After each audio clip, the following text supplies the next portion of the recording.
একজন নারীর স্বাভাবিক জীবনচক্রের অবিচ্ছেদ্য অংশ মেনস্ট্রুয়েশন বা পিরিয়ড, কিন্তু বেশিরভাগ কিশোরী ও নারী জনসম্মুখে এ বিষয়ে কথা বলতে দ্বিধাবোধ করেন।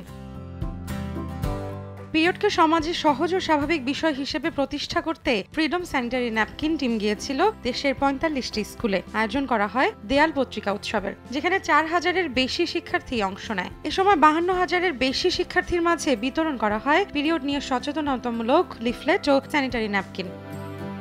শ্রেষ্ঠ ৪৫০টি দেয়াল পত্রিকা সংগ্রহ করে রাজধানী ঢাকায় এসিআই সেন্টারে ২ দিন ব্যাপী ভয়েস অব ফ্রিডম নামে দেয়াল পত্রিকা প্রদর্শনীর আয়োজন করে ফ্রিডম। মঙ্গলবার সমাপনী অনুষ্ঠানে সংকোচ কাটিয়ে নারীদের এগিয়ে চলার উৎসাহ দেন জনপ্রিয় সাহিত্যিক অধ্যাপক ডক্টর মোহাম্মদ জাফর ইকবাল।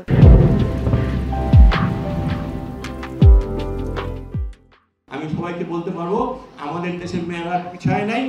এই সমস্ত পিরিয়ড নিয়ে সেই তাবু তাদের নাই, তারা জানে যে এগুলো শরীরের পার্ট। অনুষ্ঠানে উপস্থিত ছিলেন এসিআই এর বিভিন্ন বিভাগের ঊর্ধ্বতন কর্মকর্তারা।